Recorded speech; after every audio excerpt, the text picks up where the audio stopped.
نحمدك يا الله والصلاة والسلام على رسول الله أما بعد فأعوذ بالله من الشيطان الرجيم بسم الله الرحمن الرحيم يا أيها الناس إن وعد الله حق صدق الله تعالى وصدق رسوله الأعلى. ہماری یہ جو ماہانہ محفل حق ہوتی ہے اس کا مقصد ہماری اپنی اور آپ احباب کی سب کی مقصود اصلاح ہوتی ہے. تو اسی اصلاح کا ایک پہلو جو ہے وہ فکر آخرت بھی ہے. نبی رحمت صلی اللہ تعالیٰ علیہ وسلم کی ذات پر جو قرآن مجید فرقان حمید نازل ہوا ہے یہ بے مثل و بے مثال کتاب ہے. اور یہ جو میں نے آیت کریمہ کا کچھ حصہ ابتدائیہ پڑھنے کا شرف حاصل کیا ہے 22واں پارہ ہے، سورہ فاتر ہے، آیت نمبر 5 ہے. اللہ رب العزت نے ارشاد فرمایا یا ایھا الناس. اس میں کسی خاص قوم کو، کسی خاص فرد کو، کسی جماعت کو، کسی ایک بندے کو خاص نہیں کیا گیا، بلکہ فرمایا یا ایھا الناس، جو بھی لوگ ہیں، جتنے بھی انسان ہیں، سب کے لیے حکم ہے کہ فرمایا ان وعد اللہ حق. فرمایا ایک بات یاد رکھنی ہے کہ دنیا میں آئے ہو تو دنیا کو چھوڑ کر کے جانا ہے، یہ بات بالکل حق ہے. فلا تغرنکم الحیات الدنیا ولا یغرنکم باللہ الغرور. فرمایا ذرا دھیان سے رہنا.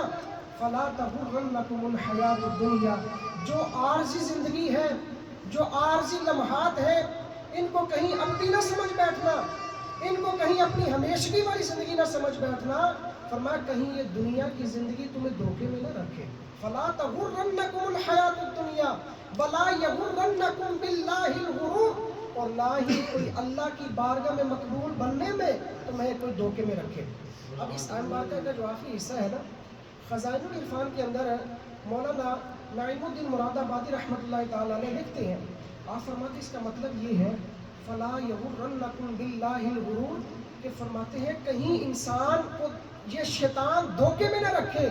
کوئی بات نہیں، اللہ بڑا غفور رحیم ہے، اللہ حلم والا ہے، بردبار ہے، جو چاہے کرتے رہو اللہ بخش دے گا. کہیں فرمایا یہ شیطان کا جو ہے بار ہے، یہ اس کا دھوکہ ہے، اس سے باز رہنا ہے. بلکہ تفسیر ابی سعود کے اندر اس بات کو مزید ڈیفائن کیا. وہ فرماتے ہیں کہ اگر کوئی بندہ اللہ تعالیٰ کو غفور رحیم سمجھ کر کے پھر جان بوجھ کر گناہ کرتا جائے، کوئی بات نہیں جی، اللہ بخشنے والا ہے، معاف کر دے گا، دنیا میں گناہ کرتے جاؤ، اللہ تو 70 ماؤں سے زیادہ پیار کرتا ہے.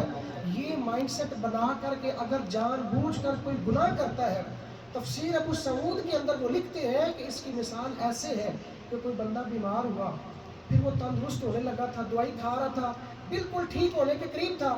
فرماتے ہیں جیسے وہ بالکل ٹھیک ہونے کے قریب تھا پھر اس نے زہر پی لیا. اب زہر اس کا کیا حال کرے گا؟ فرمایا یہ اس کو امید تھی کہ اب میں ٹھیک ہو رہا ہوں، لیکن خود اس نے اپنی طبیعت کو پھر سے ناساز کیا اور ہمیشہ کے لیے ناساز کر دیا. تفسیر ابو سعود کے اندر کہتے ہیں یہی حال اس بندے کا ہے جو یہ سمجھے کہ اللہ بخش دے گا، کوئی بات نہیں، میں جتنے مرضی گناہ کرتا جاؤں. فرمایا نہیں، یہ سب سے بڑا شیطان کا وار اور دھوکہ ہے، اس سے بچ کر کے رہنا ہے.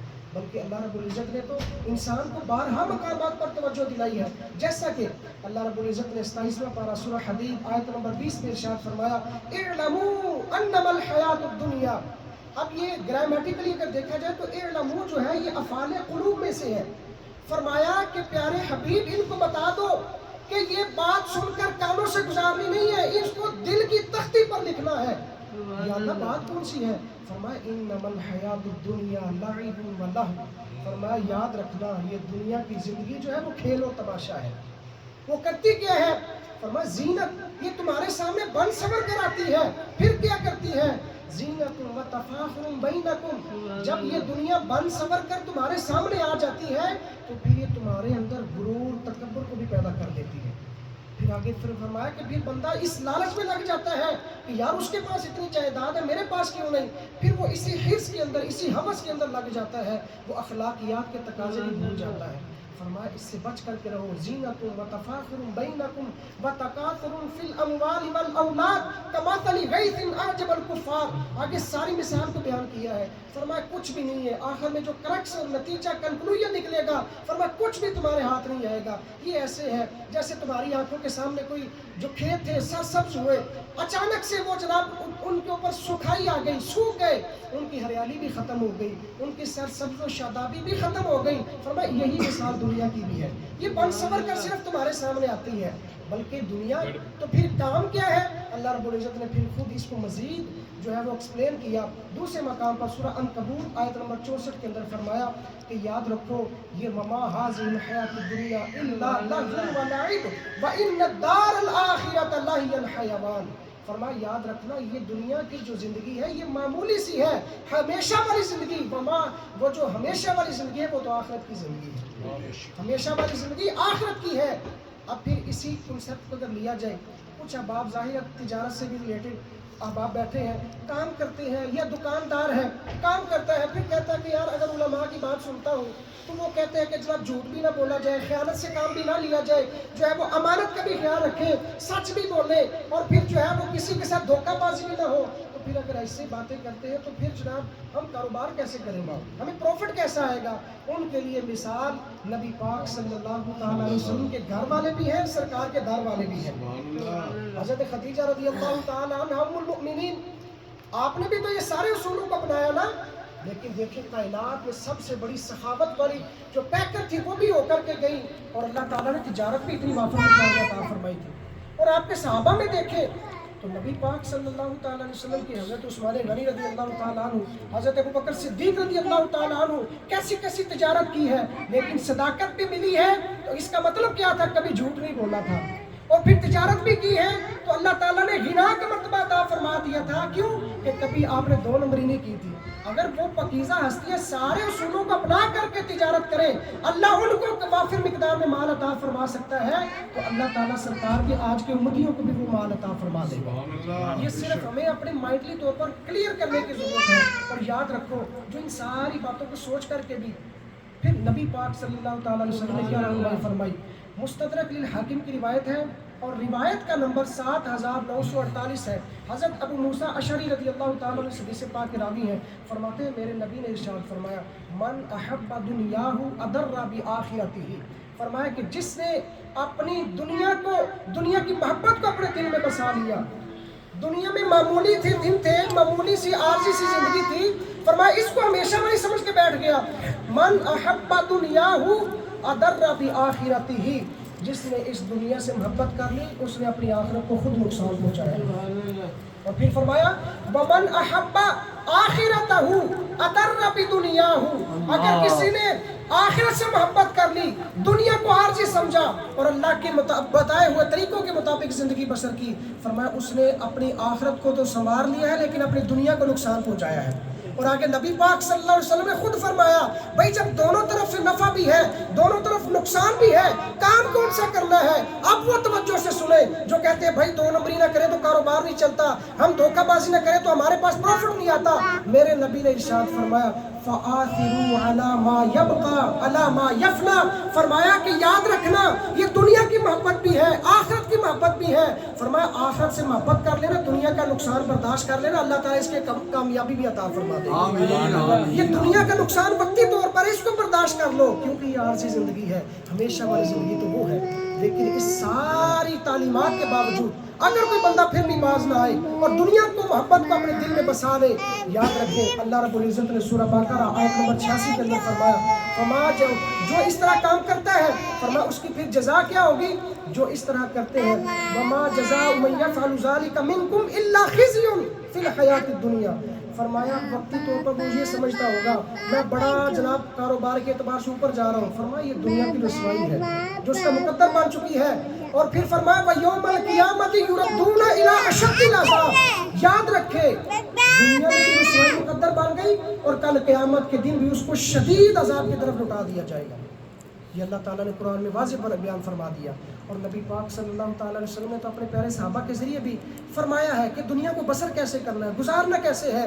بلکہ بخاری شریف کی روایت ہے، بخاری شریف کے اندر نبی پاک صلی اللہ تعالیٰ علیہ وسلم کے پیارے صحابی حضرت عبداللہ ابن عمر رضی اللہ تعالیٰ عنہ، یہ بخاری شریف کی روایت نمبر 6416 ہے۔ سرکار دو عالم صلی اللہ علیہ وسلم کے بارے میں فرماتے ہیں، میرے نبی نے خود مجھے فرمایا، آخذ بمن کی بھی، میرے کندھے کو پکڑا اور فرمایا کن فی الدنیا کأنک غریب او عابر سبیل، فرمایا اے عبداللہ دنیا ایسے بسر کرو جیسے ایک مسافر ہوتا ہے، جیسے ایک راہ سے گزرنے والا ہوتا ہے، بڑی احتیاط سے چلتا ہے، فرمایا زندگی بھی ایسے ہی بسر کرو۔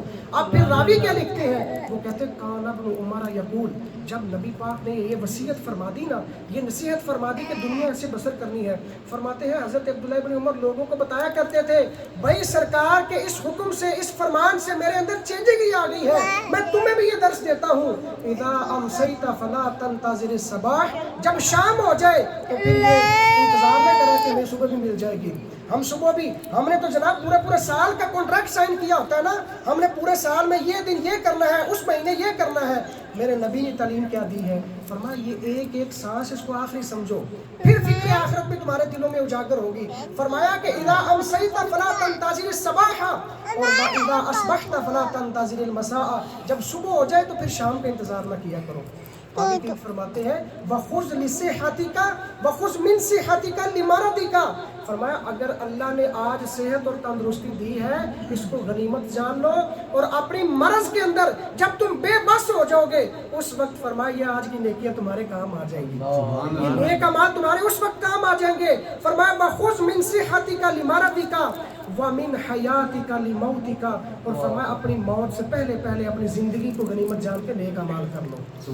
یاد رکھیں یہ وقتی طور پر اپنے اس پہ لگاؤ ہوگا، بیٹے ہیں، باپ ہے، والد ہے، دوست ہے، یہ وقتی طور پر ہوتا ہے، یہ تو قرآن کا فیصلہ ہے، جب قیامت کا دن ہوگا نا کوئی بھی کسی کے پاس نہیں ہوگا، یہ اس وقت ساری محبتیں اپنی طرف مبذول ہو جائیں گی۔ یوم یفر المرء من اخیہ، 30واں پارہ سورہ عبسہ میں فرمایا کہ اس دن ہر بندہ ایک دوسرے سے بھاگ رہا ہوگا، یوم یفر المرء من اخیہ وامہ وابیہ وصاحبتہ وبنیہ، بیٹے، باپ، بیٹے، ماں، بیٹیاں، دوست، سارے ایک دوسرے سے جو ہے وہ بھاگ رہے ہوں گے، راہ فرار اختیار کر رہے ہوں گے، اس وقت یہی کام آئیں گے جو آج دنیا کو غنیمت سمجھ کر کے، اپنی اس دنیا کو غنیمت جان کر کے نیک اعمال کیے ہوں گے۔ یاد رکھنا یہ جو انسان ہے یہ تو بندے کی صرف سانس ختم ہونے کا انتظار کرتا ہے، بڑی وفائیں ہوتی ہیں، بڑی محبتیں ہوتی ہیں، لیکن بندہ جب دنیا سے چلے جاتا ہے نا کوئی بھی نہیں کہتا میں اپنے دوست سے بڑے پیار کرتا ہوں، میں اپنے والد سے بڑا پیار کرتا ہوں لہٰذا اس کے ساتھ مجھے بھی قبر میں دفنا دو، یہ ایسا کوئی نہیں کہتا، یہ بس وقتی طور پر ہوتا ہے۔ یاد رکھیں میرے نبی کا فرمان ہے،